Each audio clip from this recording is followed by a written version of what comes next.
Continuons la suite de cette initiation sur la deuxième partie, sur la deuxième vidéo. Si tu as suivi la première vidéo et tu as tenté et continué de la deuxième, ça veut dire que tu as un minimum accroché. Et accroche-toi encore plus parce que dans cette vidéo, je vais me présenter, je vais t'expliquer qui je suis et ensuite je vais t'indiquer quels sont finalement les actifs financiers que l'on va pouvoir trader sur le marché boursier. Tu l'as vu, ça commence doucement. Première vidéo, on a fait un résumé de qu'est-ce que le trading. Deuxième partie, on va déjà commencer à rentrer. On est toujours dans la théorie. On va passer sur mes graphiques d'ici quelques vidéos. Avant, il est important de connaître les bases et donc d'améliorer finalement ton vocabulaire et tes connaissances théoriques sur les marchés financiers. Déjà, je vais commencer par me présenter. Je m'appelle Ibrahim Chauvin. J'ai 25 ans, il y a de cela maintenant à peine 2 semaines, et j'ai commencé le trading il y a de cela 8 ans. Je ne vais pas te raconter toute mon histoire, j'en ai parlé ici parmi une page de mon site internet. J'ai fait quelques découvertes, quelques challenges super intéressants au long de ces 8 ans. Je vais juste indiquer qui je suis ainsi que mon parcours. Pour commencer, donc je m'appelle Ibrahim Chauvin, j'ai 25 ans, j'habite actuellement à Paris et je suis originaire d'Angers, sur lequel j'ai vécu la moitié de ma vie, une moitié de ma vie à Angers, une autre moitié de ma vie à Dubaï où j'ai pu grandir. J'ai quitté l'école en première économique et scientifique, en première ES, il y a cela 8 ans.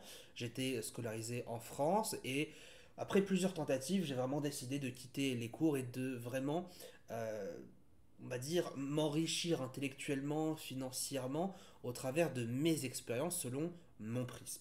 J'ai voulu quitter l'école dans un premier temps, ça quelques années, puis ensuite une deuxième fois, et la troisième, ça a été la bonne, et je me suis ensuite lancé dans l'entrepreneuriat. Alors, j'avais pas vraiment une connaissance de qu'est-ce que j'avais envie de faire. J'ai commencé une carrière de joueur de jeux vidéo amateur, professionnel. J'ai joué jusqu'en semi-pro.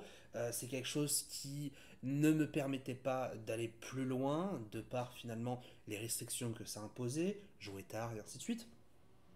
Et étant, on va dire, pas forcément passionné au début, mais étant curieux des marchés financiers, quand j'avais déjà 13 ans, j'avais déjà ouvert un petit compte de trading en tradant les actions au CDI de mon collège, je me suis dit, tiens, pourquoi pas retenter une aventure sur les marchés financiers. Et je suis curieux, j'ai envie de voir qu'est-ce que c'est, à quoi ça sert et comment on pourrait l'exploiter.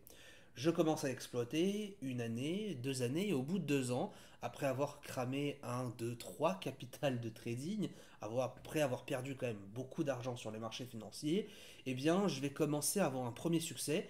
Je deviens premier trader français sur la plateforme Zulu Trade. La voici ici. La plateforme Zulu Trade, c'est une plateforme de trading social qui va relier investisseurs et traders, et donc qui va permettre à des investisseurs de trader sur les marchés financiers avec un partenaire. Donc moi, je m'occupais de la partie trading et la personne ou les personnes mettaient de l'argent sur mon profil. Il y a plus de 22 000 traders sur ce site. J'ai réussi à me classer dans le top 100 mondial avec 100% de profit tous les mois pendant 3 mois. C'est quand même une performance assez immense. Et j'ai reçu du coup quasiment 200 000 dollars d'investissement de la part de centaines d'investisseurs dans le monde. Et je suis passé donc premier trader français. Ça m'a valu plusieurs interviews, plusieurs événements qui ont fait que j'ai ouvert ma chaîne YouTube sur laquelle j'ai partagé beaucoup de choses que j'avais appris au travers de ce concours, au travers de mon expérience, et ça faisait 3 ans que j'avais déjà tradé. Ensuite, je décide de quitter cette plateforme et puis j'ai la demande de certaines personnes qui me demandent bah, tiens Ibrahim, j'aimerais bien que tu m'aides, donne-moi un coaching personnel, j'ai envie que tu m'aides sur la compréhension de la plateforme, sur l'indicateur technique, etc., etc. Ce que j'ai fait, et au bout de plusieurs mois, j'ai de plus en plus eu de demandes et j'ai décidé de créer mon centre de formation en ligne où je pouvais juste expliquer au travers d'une formation en ligne pour aider le plus de monde possible avec une accessibilité incroyable, un petit prix, juste développer finalement mes connaissances et juste les partager pour que d'autres passionnés puissent aussi apprendre de mes réussites et de mes échecs. En 2017, donc, je fonde cette école et aujourd'hui, en 2020, j'ai formé plus de 10 000 personnes avec un objectif en trading par an, c'est 60% de rentabilité par an. Ça correspond à 4% par mois de rentabilité. C'est mon objectif. Je peux faire plus, je peux faire moins. C'est loin des 100% que je faisais à l'époque tous les mois. Maintenant, je suis devenu beaucoup plus sage, moins de risques dans mon trading et je ne cherche pas la performance, je cherche la régularité. Je vous laisserai suivre l'intégralité ici de mon parcours que j'ai expliqué sur mon site ictfinance.school que vous allez pouvoir retrouver juste là. Quand on veut trader, rentrons dans le vif du sujet, c'est le sujet de cette vidéo, qu'est-ce qu'on peut trader sur les marchés financiers? Quand on veut trader, c'est une question qui peut nous revenir souvent, qu'est-ce qu'on peut trader? Alors, le palmarès, déjà, des places financières dans le monde, c'est New York en première place, hein, puisque 60% des trades échangés dans le monde sont à New York. Et pas forcément d'un point de vue humain, parce que peut-être que vous ne le savez pas, mais aujourd'hui, il y a plus en plus de robots qui vont se mettre à trader à la place des humains, des robots qui sont contrôlés et créés par des humains. Aujourd'hui, 80% des transactions mondiales en trading sont automatiques et sont créées à partir de robots. Alors ça ne veut pas dire que le trading c'est mort, ça veut juste dire que les grandes institutions, les banques, les fonds de gestion utilisent bien, des robots pour les accompagner à investir. Leur boulot, c'est de faire de l'analyse et ensuite de la donner aux robots. Aujourd'hui, le marché le plus tradé, c'est le marché du forex, le marché des monnaies, le marché des devises. Tu as déjà entendu parler de la conversion entre euros et dollars. Quand tu pars d'un pays à un autre, tu dois faire une transaction. Eh bien, ces monnaies-là peuvent être échangées. Et aujourd'hui, elles vont être échangées 6,5 milliards de dollars tous les jours. Ce qui est quand même immense en termes de transactions. Et 88% des transactions se font à partir du dollar. Donc c'est la monnaie aujourd'hui la plus échangée dans le monde, contre 33% avec la monnaie de l'euro. Donc 88% du temps, tu vas avoir le dollar dans la monnaie qui est échangée. Par exemple, euro-dollar, tu as le dollar. Par exemple, le dollar contre la monnaie suisse, le franc CHF, donc USD CHF que l'on appelle en bourse, le dollar contre le franc suisse, eh bien tu retrouves encore une fois cette notion de dollar. Donc 88% des transactions se font sur le dollar.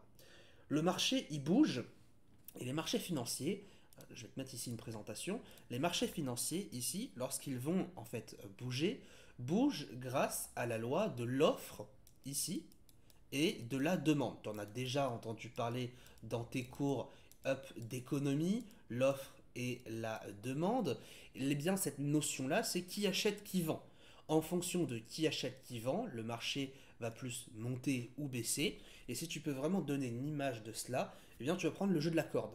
Le jeu de la corde, c'est très simple. Tu as ici une équipe à gauche, une corde au milieu, une équipe à droite, et le gagnant qui arrive à jouer à ce jeu, eh bien c'est celui qui a tiré ici la corde le plus fort. Ils sont généralement en groupe, et au milieu un petit anneau, un petit élément pour savoir à partir de quand la corde va bouger dans quel camp. Donc tu as le camp A, tu as le camp B.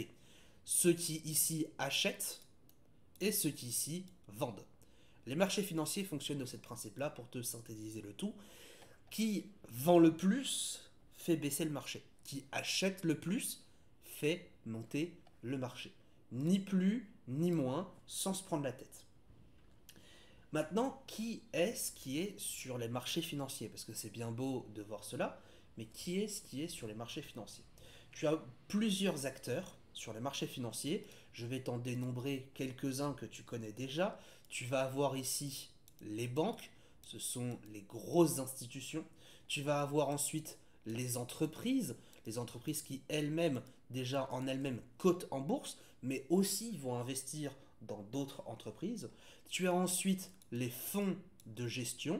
Qu'est-ce que c'est? Les fonds de gestion, c'est des fonds qui vont accueillir le portefeuille client. Demain, tu hérites de 10 millions d'euros, tu vas soit les mettre en banque, soit tu vas les mettre dans un fonds de gestion qui eux-mêmes investissent à ta place. Les trois types ici d'intervenants sont des intervenants majeurs. Bien évidemment, ce sont des intervenants qui seront majeurs sur les marchés financiers puisqu'ils disposent ici d'une énorme capacité à pouvoir investir. Et puis tu vas avoir à côté, nous, les petits poissons, que l'on va appeler du coup les traders indépendants. Ici, c'est des traders comme moi, ou comme d'autres de mes collègues que tu as vus sur des chaînes YouTube. Ce sont des traders ici qui vont investir leur propre argent, leur propre patrimoine, avec leurs propres compétences sur les marchés financiers. Alors, La guerre, elle est où?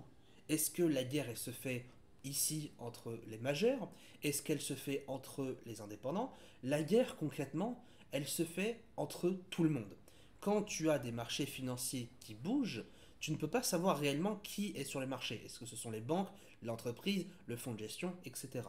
Toi, ton but en tant que trader indépendant, c'est d'acheter bas et de vendre haut, comme je te l'ai dit, ou inversement de vendre haut pour acheter bas. On va le voir dans une autre vidéo. Et tu vas te battre contre d'autres indépendants, des fonds de gestion, des entreprises et des banques. Ce n'est pas parce que les banques, les entreprises et les fonds de gestion ont énormément d'argent qu'ils ont forcément, à tous les coups, une meilleure probabilité de gain que toi. Par contre, c'est un fait, ils ont des outils qui permettent réellement d'avoir une grosse différence par rapport à toi. Là où nous avons des outils simplifiés, eux ont un style de trading complètement différent. Ainsi, un trader de banque aura une très grosse difficulté, voire aucune notion, pour trader comme un indépendant, et inversement, un trader indépendant aura zéro notion pour trader comme un trader en banque, parce que ce sont deux, trois, quatre, ce sont des types de trading qui sont complètement différents. Pour te synthétiser finalement cette situation, qu'est-ce qu'on peut réellement trader? Pour pouvoir comprendre qu'est-ce qu'on peut trader, il faut déjà découper ça en deux parties. La première partie, tu vas avoir les actifs financiers. On va en parler juste maintenant. Quels sont les actifs financiers que tu vas pouvoir trader? Je l'ai dit tout à l'heure, par exemple, c'est une monnaie que tu vas pouvoir échanger. Je vais creuser un petit peu plus dans quelques secondes. Et ensuite, tu vas avoir ce qu'on appelle les instruments financiers. Les instruments financiers, c'est avec quel type ici de contrats légaux tu vas pouvoir acquérir, trader, échanger des actifs. Par exemple, je prends un exemple dans la cuisine, tu vas avoir une pâte à crêpes, d'accord? Les pâtes à crêpes ici, ça va être les actifs, c'est-à-dire les recettes que tu vas pouvoir faire, et les instruments, comme les instruments de cuisine, c'est quel type de cuisson, quel type de méthode tu vas cuire ta recette, tes aliments, etc., etc. Tu vas utiliser par exemple un fouet, en bois, en métal, etc. Et chacun va avoir des propriétés différentes avec des avantages et des inconvénients. Les actifs sont faits du coup, sont lesquelles catégories tu vas pouvoir trader. Les instruments sont des produits sur lesquels tu vas pouvoir passer. On va en parler, tu vas tout comprendre donc à la fin de cette vidéo. Premier élément, parlons ici des actifs financiers. Les actifs financiers, quels sont ces actifs financiers? Alors, il y en a une multitude d'actifs financiers, mais peu sont nombreux en tout cas à être tradés par des traders indépendants. Les banques, les majeurs en tout cas, eux tradent avec énormément d'instruments, d'outils différents, ils sont extrêmement diversifiés. C'est normal, quand on détient autant d'argent, il n'y a pas le choix. Nous, traders indépendants, on va plus être amené à trader en fonction déjà de son choix, de son confort sur certains actifs, et puis même aussi en fonction de ses préférences. Il n'y a pas un actif qui va forcément être plus rentable que d'autres, tous les actifs se valent et doivent être tradés en fonction, encore une fois, de votre confort. On va y retrouver dans ces actifs, premier élément, vous les connaissez déjà, les actions. Clairement, le marché des actions, c'est un marché énormément échangé, que ce soit le marché des actions françaises, le marché des actions américaines, etc. Il y a tellement d'actions dans le monde qu'on ne pourrait en dénombrer. On a ensuite, deuxième catégorie, les obligations. Les obligations, qu'est-ce que c'est? Alors, je vais écrire, hein, ça sera beaucoup plus simple pour que tu puisses me lire au cas où. Les actions, qu'est-ce que c'est? Eh bien, les obligations, pardon, hop, je vais mettre ça en plus gros. Tu vas pouvoir, hop, te faire ici un meilleur rendu. Les actions. On a ensuite les obligations. Ce sont les dettes de l'État qui sont partagées sur les marchés financiers, sur lesquels les investisseurs comme toi, comme les banques, les majeurs, peuvent investir et donc soutenir un pays. En échange de cela, le pays leur redonne de l'argent sur une période définie. Nous avons ensuite, très important ces derniers temps, les crypto-monnaies par exemple. Nous avons aussi les monnaies qui sont données par le Forex. Hein, le Forex c'est quoi? C'est Forex Exchange, Foreign Exchange, ce sont les monnaies étrangères. Tu vas voir l'euro, tu vas voir le dollar, tu vas voir le dollar canadien, tu vas voir le franc suisse, la livre sterling, le yen japonais. Tu as énormément de devises que l'on va classer en plusieurs types. On va dire les devises majeures, les devises secondaires, les devises exotiques. Je te laisserai faire une recherche plus approfondie si cela t'intéresse dans les commentaires comme d'habitude avec des liens pour aller plus loin. Continuons là-dessus. Nous avons aussi les matières premières, bien évidemment. Qu'est-ce que c'est? Ça va être l'or, ça va être du blé, ça va être le cacao, ça va être de l'argent, ça va être énormément d'outils qui sont donc des matières premières que l'on va pouvoir échanger, trader sur les marchés financiers. Et puis ensuite, on peut avoir aussi le produit d'immobilier. Oui, c'est assez récent, on va dire, en tout cas c'est connu assez récemment, les produits immobiliers sur ici les marchés, ce qu'on appelle aussi les fonds de placement. Qu'est-ce que c'est? C'est des fonds de gestion ou des fonds qui vont eux-mêmes investir dans l'immobilier. Et comme à la fin de l'année, tu as forcément une rentabilité sur ton fonds immobilier, ils vont te proposer d'investir avec eux pour que eux puissent acheter beaucoup plus grand en termes d'immobilier et que toi, tu puisses aussi accéder à de l'immobilier sans forcément avoir l'argent pour acheter un appartement. Alors ça sera pas aussi rentable forcément que si tu achetais un vrai appartement, parce qu'il y a plein de possibilités à faire, mais c'est un premier pas vers l'immobilier. Sur ces marchés-là, tous ces marchés-là peuvent être tradés à notre propre échelle. Tous ne sont pas forcément bons à trader en fonction de notre profil. Le marché des actions, par exemple, nécessite quand même un capital plus important, ça nécessite quand même de l'argent pour pouvoir être tranquille. Les crypto-monnaies est un marché qui est, pour moi, je trouve, assez dangereux, parce qu'il y a beaucoup de fluctuations qui ne sont pas forcément liées à l'actualité sur les marchés financiers, donc c'est à peu près hasardeux, même si, bon, forcément, chaque catégorie d'actifs financiers a sa propre spécificité et peut être traité d'une manière complètement différente. En tout cas, pour pouvoir trader maintenant ces actifs financiers, comme je disais tout à l'heure, tu vas devoir passer maintenant par des instruments financiers. Je le disais, quand tu trades ici, les actifs, hop, les actifs, tu vas trader par exemple un actif de monnaie, tu vas trader sur différents instruments. C'est à toi de choisir ton instrument. Alors il existe une multitude d'instruments, c'est là aussi la problématique et c'est ça qui complique, je pense, énormément les marchés financiers. Je t'ai préparé ici un article de la part d'un courtier qui s'appelle Admiral Markets. Cet article nous parle de la chose suivante: il existe une multitude d'instruments financiers. On va avoir donc les actions, d'accord, qui est un instrument financier à part entière. Nous allons avoir ce qu'on appelle les options. Les ETF, si tu en as déjà entendu parler, les ETF c'est quoi? C'est un panier, ici, c'est un panier d'actifs. Un ETF par exemple, ça va être un panier d'actifs que tu vas pouvoir acheter concernant les valeurs technologiques et qui va regrouper toutes les valeurs technologiques dans un seul actif. Un ETF, ça peut être aussi par exemple un panier d'instruments sur les produits végétaux. Ça peut être un panier sur les entreprises dans l'énergie en France. Tu achètes un panier d'actions en fonction de ce que tu souhaites vraiment investir.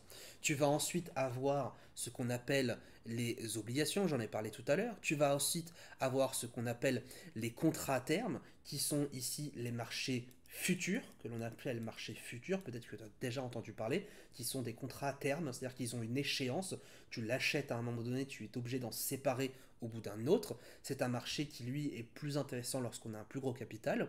Et on a ce qu'on appelle aussi, juste là, le marché, ici, contract pour la différence, ce qu'on appelle ici le marché du CFD, Contract for Difference. Tous ces instruments financiers ont une particularité à eux-mêmes.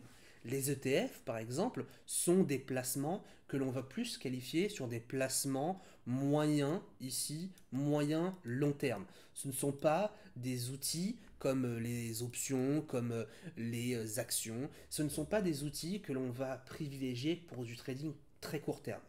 Le futur, lui, ainsi que le CFD vont énormément se ressembler, mais pour cause, par contre, ils vont se différencier dans leur accessibilité. Pour comprendre, et on développera ça dans une autre vidéo, le marché futur est le marché le plus réel que tu peux trouver pour du trading très court terme. Le futur, si tu veux, lui, va faire la différence entre le vrai marché et donc le marché futur, et c'est sur ce marché-là que tu vas pouvoir réellement avoir un impact. Par exemple, si je prends 100 000 euros et que je décide d'investir tout mon argent sur un marché sur le futur, donc ça peut être ici un marché Forex sur le futur, ou ça peut être un marché action sur les futurs, et bien sur le marché des futurs, tu vas avoir un réel impact. Si tu achètes une action, eh bien tu seras vraiment dans le marché. A l'inverse, le marché CFD, c'est là où c'est la différence, c'est que c'est un marché miroir. C'est-à-dire que c'est un marché qui va copier ici les mouvements d'un marché futur pour pouvoir s'aligner et avoir une accessibilité plus importante des marchés CFD. Je m'explique. Quand tu veux trader les futurs, tu vas trader les vrais marchés. Tu vas trader réellement là où les investisseurs se rencontrent. Ça nécessite par contre un capital plus important, d'accord? Donc il faut un CA, un capital assez important, minimum 20 000 euros pour pouvoir trader les futurs. Et il va falloir que tu aies aussi des connaissances plus importantes parce que ça demande des notions plus complexes. Le marché du CFD, c'est fait justement pour ceux qui ont un capital moins important. Tu peux commencer à investir sur le marché du CFD avec 100 euros, avec 200 euros, avec 500 euros, avec 1000 euros. Et le marché du CFD, sa particularité, comme je te dis, c'est un marché miroir. Chaque marché CFD, chaque marché finalement, est coté ici par le courtier. On a parlé hier, le courtier, c'est celui qui fait l'intermédiaire entre toi et les marchés. Dans tous les cas, même en futur, il faut un courtier. Le courtier, lui, va créer un actif et il va te dire, bah tiens, j'ai créé par exemple une action qui s'appelle Total, donc du CAC 40, l'entreprise pétrolière. Elle est indexée, elle est copiée par rapport au marché futur, par rapport au vrai marché. Et à contrario, quand tu vas trader ici ta position, eh bien elle va être envoyée au courtier. La différence en termes d'exécution, c'est la suivante. Quand ici, tu trades, d'accord? Quand ici, tu trades, eh bien, tu trades contre un autre trader, et donc tu trades avec les marchés financiers. Là, tu es en contact direct avec les autres traders. Quand ici, tu es en CFD, tu vas trader avec le courtier. Tu ne vas pas trader directement avec le trader, avec d'autres traders indépendants ou avec même d'autres, comment dire, d'autres institutions, etc. Tu vas trader finalement contre le courtier. Par exemple, quand tu vas acheter une action, le courtier lui va se couvrir, il va vendre l'action à côté. Pas tous, mais la plupart. Ce qui se passe, c'est que le courtier donc va faire office d'intermédiaire et lui va se protéger contre toi. En l'occurrence, lorsque tu vas justement trader sur ces marchés, quand est-ce que tu vas rencontrer d'autres investisseurs comme les entreprises, les fonds de gestion, les banques, etc. C'est sur le marché futur. Encore une fois, le marché CFD est destiné finalement à un capital limité et c'est le marché, on va dire, idéal quasiment pour les particuliers. Alors pourquoi je dis ça? C'est parce que le CFD, c'est le marché qui va être intéressant lorsque tu vas débuter pour avoir un petit capital et donc des petits rendus. Quand tu vas avoir 20 000 euros minimum, là tu vas pouvoir aller directement sur les futurs. Le futur, si tu veux, c'est ton objectif pour trader. C'est là où tu as les vrais marchés. Le CFD, c'est ton intermédiaire pour commencer à avoir un pied sur le marché boursier. Et quand tu vas vraiment être rentable et avoir le capital suffisant, eh bien ton objectif, ça sera d'aller sur le marché futur. Dans une prochaine vidéo, on va voir ensemble quels sont les courtiers intéressants pour pouvoir trader, quels sont les différents types de comptes, quelle est la plateforme la plus intéressante pour pouvoir commencer à analyser les marchés boursiers et commencer ton trading. Je vais terminer cette vidéo par te dire trois choses. Quand on veut trader, ici, dans un actif financier, il y a trois choses que tu dois regarder. Premier élément, c'est le coût de l'actif. Quelle est la commission de l'actif? Quand je parle de coût, c'est la commission que prend le courtier. C'est important parce que certains actifs peuvent te paraître intéressants, par contre le coût d'exécution est très élevé. Le deuxième élément, c'est ce qu'on appelle la marge. Il faut voir la marge nécessaire. Dans un actif financier, quand tu vas acheter par exemple une action, un courtier peut te demander d'immobiliser une certaine partie de ton capital. En fonction de l'actif, l'immobilisation peut être importante ou pas. Et troisième élément, c'est le prix moyen de l'acquisition. Là où justement, sur les marchés futurs, le coût moyen de l'acquisition est beaucoup plus élevé que le marché CFD, c'est à partir de combien tu peux acheter l'action. Par exemple, pour vous prendre un exemple très brut, ce n'est pas le cas mais c'est un exemple très brut, prenons l'exemple encore une fois de Total. J'achète l'action Total. Si j'achète l'action totale, imaginons, elle est à 20 euros. Sur les marchés futurs, lorsque je veux acheter une action, c'est une action minimum. Et donc, je dois dépenser minimum 20 euros. Sur le marché CFD, c'est découpé. On peut utiliser du risque, ce qu'on appelle du levier, mais la plupart du temps, c'est l'intérêt du CFD, c'est que c'est découpé en plusieurs parties. Si je veux acheter Total sur le marché CFD, je peux acheter un fragment de Total et donc je peux par exemple acheter 1 euro de l'action Total qui en vaut 20. Ce qui fait que j'ai seulement 10%, j'ai 5% pardon, de l'action Total. Je détiens 5% de l'action à 20 euros Total. Vous voyez la différence? La différence est dans le prix moyen d'acquisition. Si sur Futur, je ne peux qu'acheter un seul, euh, une seule fois 20 euros minimum, eh bien à côté, si je n'ai pas l'argent nécessaire, je ne peux pas me le permettre. Le Futur et CFD, ça va être la même situation. Si j'achète une action sur Futur, je dois l'acheter en plein. Si je l'achète sur CFD, je peux la découper et donc avec un peu d'argent, je peux diversifier mes revenus. Passons donc dans une troisième et prochaine vidéo où nous allons parler des courtiers et de la plateforme de trading que vous devez avoir pour pouvoir continuer cette initiation.